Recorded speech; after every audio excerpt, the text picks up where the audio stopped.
Nous allons assister à une opération de montage guidée par AMPS en liaison avec un ERP. Le processus commence par la création d'une opération par le manager sur l'ERP. Dans notre exemple, l'information est transmise au technicien via une fiche de suivi identifiée par code barre. Les pièces nécessaires à l'opération sont récupérées au magasin qui utilise la gestion de stock pour enregistrer les mouvements de sortie. Le technicien prend en charge les pièces et peut commencer l'intervention. Pour commencer l'opération technique, il s'identifie dans AMPS en scannant son code barre personnel. Il peut ensuite identifier l'opération grâce au code barre de la fiche d'intervention.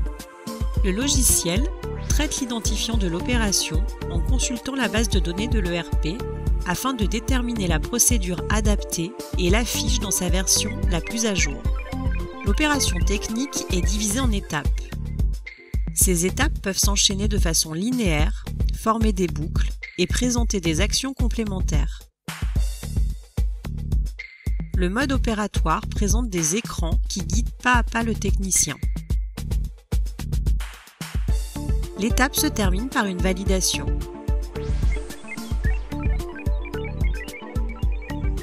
Le technicien n'a qu'à s'identifier sur un autre poste pour reprendre l'intervention dans un autre environnement. AMPS affiche la procédure à l'étape en cours et continue à guider le technicien jusqu'à la prochaine validation.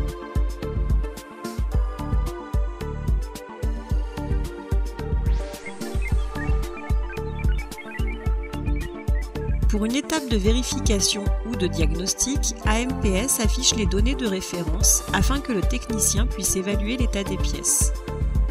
Il enregistre la conformité des pièces directement dans le système. En cas de défaut, le technicien isole la pièce et enregistre ses observations. AMPS peut imprimer une étiquette de non-conformité.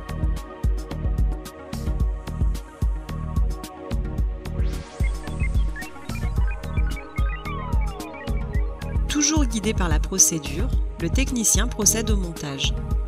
AMPS est capable de fournir les précautions et consignes de sécurité pour que l'opération se déroule dans les meilleures conditions. Le technicien peut également utiliser le logiciel pour enregistrer le numéro de série de la pièce qu'il vient de monter afin de mettre à jour le suivi de l'équipement. Dans le cas d'une étape de test nécessitant un appareil de mesure, AMPS vérifie la validité de l'appareil lorsque le technicien scanne l'identifiant. Il peut lancer une acquisition automatique depuis le logiciel.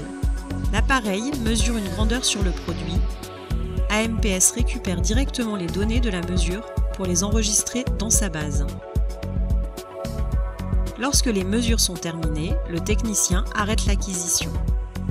AMPS affiche les mesures du test, effectue des calculs et compare les résultats aux spécifications.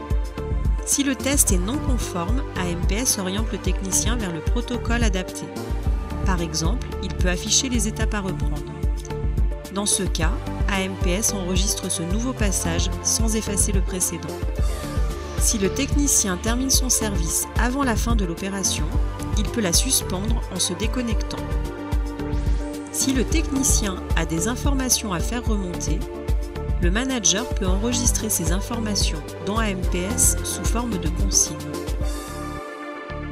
Le nouveau technicien qui prend la suite des opérations se connecte à son tour. AMPS lui affiche la consigne avant de le guider sur l'étape suivante. AMPS est capable d'adapter le contenu de la procédure en fonction du niveau d'expérience du technicien. Dans le cas d'un technicien moins expérimenté, AMPS affichera des détails supplémentaires dans la procédure.